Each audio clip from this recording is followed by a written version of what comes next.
हमें सभी जानकारी मीडिया के माध्यम से मिल रही थी और आज भी हमको माध्यम के जरिए ही मालूमात मिल रहे हैं।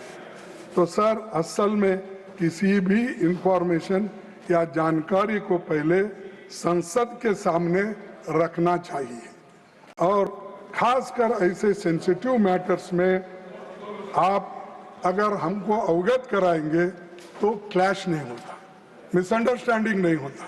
देश के इतने चंद बातें जो नहीं कहना है, आप कहने के बाद हमको भी कहना पड़ता है।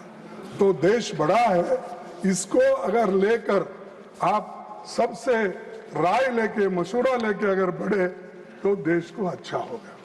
सब मैं और एक बात आपको कहना चाहूँगा साहब, सेंसिटिव मैटर्स की चर्चा के लिए हम स्पेशल सेशन की मांग कर रहे थे, तो उस वक्त आप सभी ने कहा कि हम इस बात को, हाँ, जो हमने आपसे रिक्वेस्ट की थी तो आपने ये बात को आप कह रहे थे। अरे तुम कौन होते मुझे बिठाने वाले? अरे मेरे को कोई नहीं बिठा सकता, सिर्फ मेरे लीडर बिठा सकते हैं, मेरे लोग जो चुन के लाते हैं वो बिठा सकते हैं। सर, सिर्फ अभी 5 मिनट लूंगा आपका। आपकी पार्टी का समय जा रहा है, उससे मुझे कोई आपत्ति नहीं है। ठीक है सर। डिप्टी चेयरमैन, हम मांग करते हैं कि देश के सबसे सुरक्षित इलाके में हुई सुरक्षा और इंटेलिजेंस की इन गंभीर खामियों और गलतियों पर समयबद्ध तरीके से जवाबदेही तय की जाए। कारगिल युद्ध खत्म होने के बाद उस समय की सरकार ने कारगिल रिव्यू कमेटी बनाई थी, जिसकी अध्यक्षता खुद विदेश मंत्री जयशंकर के पिता के सुब्रमण्यम ने की थी और उनका ये जो from surprise to reckoning the Kargil review committee report, ऐसी एक रिपोर्ट तैयार करो। कहाँ गलती हो गई, क्या हो गई, सब कुछ बाहर आएगा।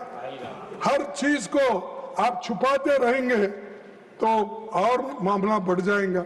ये तो उन्हीं के पिताजी ने वाजपेयी के समय पर रिपोर्ट तैयार की थी, तो कम से कम वो कीजिए, उसको ढूंढ निकालिए क्या गलतियां हो गए।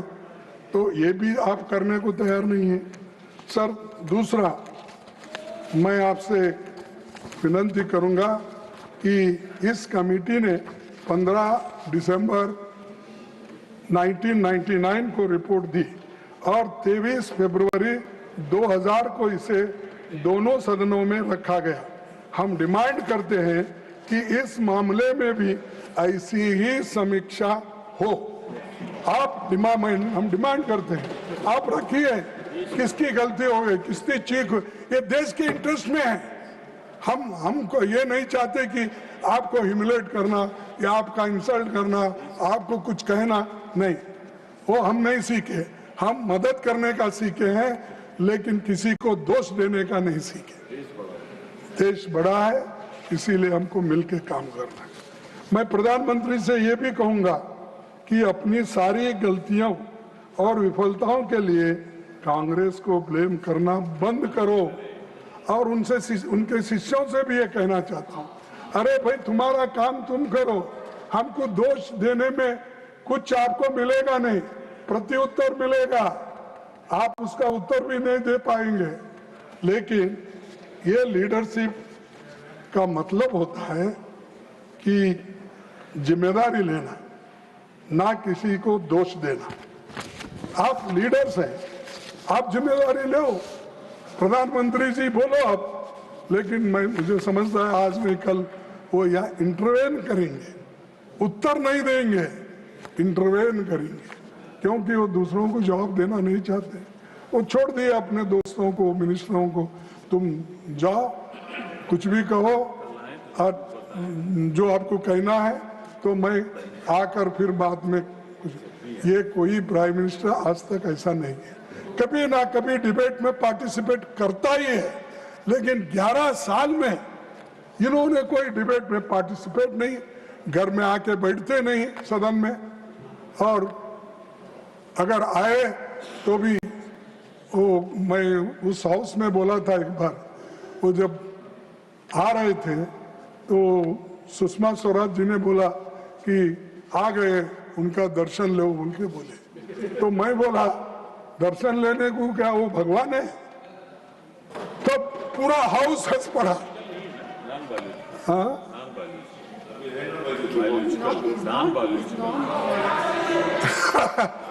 तो ये उन्होंने ये हाउस में ऐसा हुआ, फिर भी वो इनको सबको मालूम है, अपने राजनाथ सिंह साहब को, सबको। तो मेरा कहना यही है कि एक व्यक्ति को बढ़ावा इतना भी मत दो, उसको भगवान मत बनाओ। वो डेमोक्रेटिक सिस्टम में, वो डेमोक्रेटिक सिस्टम से आया हुआ आदमी को डेमोक्रेटिकली उसको जितनी इज्जत मिलनी है दो, लेकिन उसको भगवान बनाकर उसकी पूजा मत करो, उससे देश का नुकसान होता है। और बाबा साहब अम्बेडकर ने भी यही कहा, भक्ति इन रिलीजन इट में सॉल्व टू दिस सोल,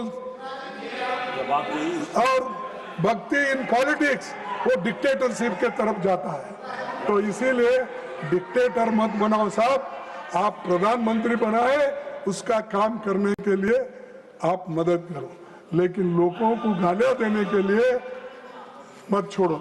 जैसा हमारे देहातों में बोलते हैं सब, माफ करना, क्योंकि मैं देहाती भी हूँ, सेमी अर्बन हूँ और सिटी का भी आदमी हूँ, मेट्रोपॉलिटन का।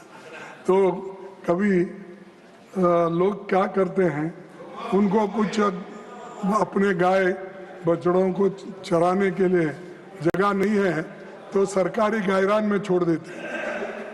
सरकारी गायरान होती ना, आपके पास क्या कहते हैं मालूम, तो चारा खाने के लिए सरकारी गायरान में छोड़ देते हैं, सरकारी जमीन पे। कोई भी कोई भी वहां पर छोड़ सकता है। वैसा आप मत करो साहब, ऐसा मत छोड़ो उनको, कहीं भी चरने के लिए मत छोड़ो, पूरा देश खराब हो जाएगा।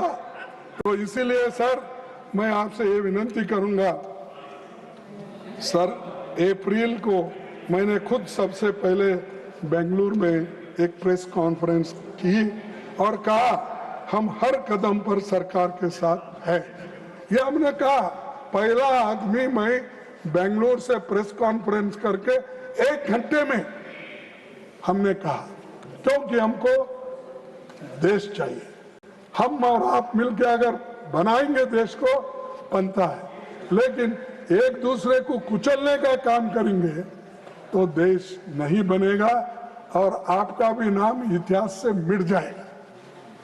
भाइयों, सरकार जो कदम उठाएगी हमारा सरकार को पूरा समर्थन रहेगा, ये हमने कहा था, लेकिन सरकार को अपने गिरेबान में भी झांक कर देखना चाहिए कि हम आपके साथ जब चट्टान की तरह खड़े थे तो आप क्या कर रहे थे? आप ये कर रहे थे, भारत तैयार है, ये ऐसा फोटो मेरा डालकर आपने प्लीज माननीय खड़गे, आप अपनी बात खत्म करें। 16 मिनट देखिए, आप नियमतः कोई पोस्टर और आप नहीं दिखा सकते, फॉलो द नियम। और लीडर ऑफ अपोजिशन से उम्मीद की जाती है कि वो please do not show this things, no please, किसी तरह का पेपर पोस्टर दिखाना मना है, please sir, it will not go on the record. देखिए, हम आपको सपोर्ट कर रहे हैं, आपके पीछे हैं, चट्टान के तरह हम ठहरे हैं, लेकिन हमको ऐसी से नहीं देते हैं, नहीं दिखा तो ये लानत है आप लोगों के ऊपर। ऐसे लोग देश के, हम 55 साल से गवर्नमेंट में काम किए, बाहर किए, और पॉलिटिक्स में मैं हूं, और 60 साल मैं पॉलिटिक्स में काम कर रहा हूं। 55 साल से मैं हुकूमत में यानी एमएलए एमपी कुछ ना कुछ आपके आशीर्वाद से मिला है, लेकिन मेरे को ये सजा देते आप, मैं गद्दार हूं, हमारे लोग गद्दार है, ये शर्म आना चाहिए। अगर ये बात रही तो मैं कहूंगा गद्दार आप लोग हैं जो ब्रिटिश के साथ गद्दारी, देश के साथ गद्दारी की, ब्रिटिशों को सपोर्ट किया और गद्दारी से आजादी के लड़ाई में आपने कभी हिस्सा नहीं लिया। ऐसे लोग बैठकर आप मजाक कर रहे हो और हमकी धज्जियां उड़ाने की बात करते हो।